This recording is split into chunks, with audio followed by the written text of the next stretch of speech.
there. So I just got this question on Quora, and it says, how can I advertise tutoring middle and high schoolers from Skype and sound trustworthy? And that is a really good question. And one of the pieces to this puzzle is that a lot of people think that they need to advertise their services to the child instead of advertising their services to the adult. And so you always want to be thinking about who is paying for the services, who has that credit card.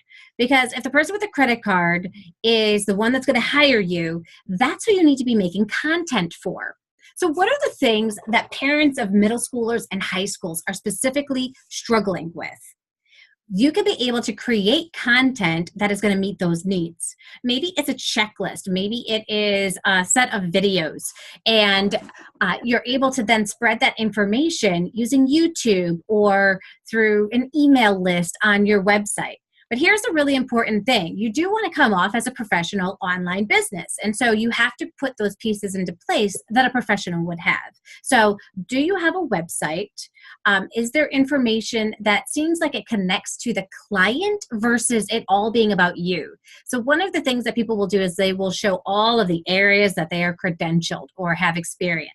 And honestly, if that is the first thing that people see, it's boring. It doesn't make you stand out. It's just a whole bunch of gobbledygook to them.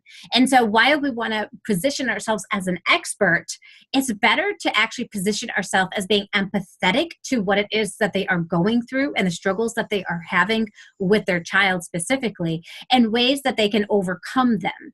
And then offering them the opportunity to come in to do a free assessment to find out, what specifically the child is struggling so that you're able to help that child. And this method has worked for me to be able to get clients from all over the world.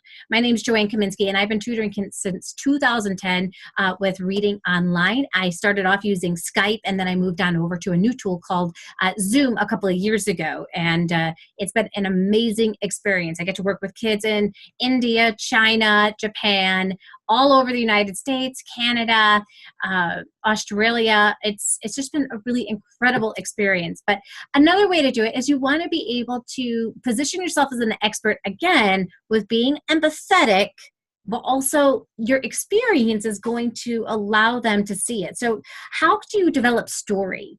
You can share testimonials from your clients on your website.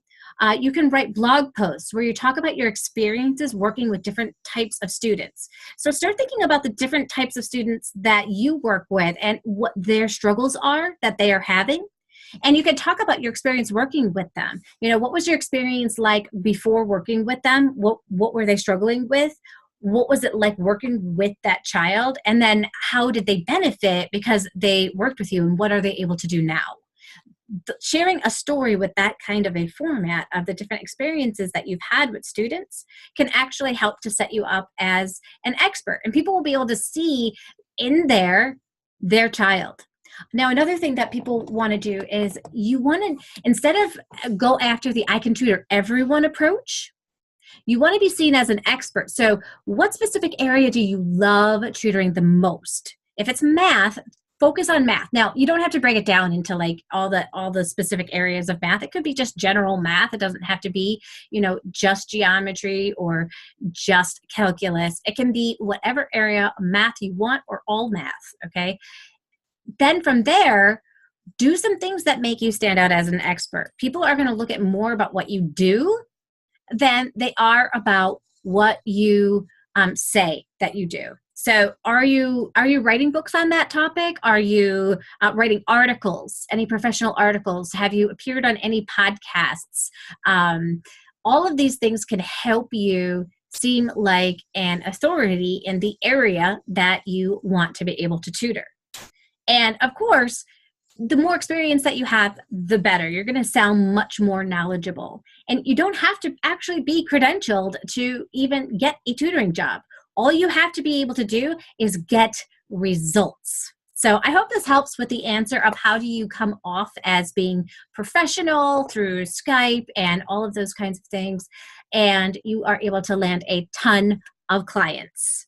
Hey, if you enjoyed this, please click like and subscribe, and also on the little bell so that you can get notified when any new videos get released about online tutoring. Thanks, and I'll see you in the next video. Bye.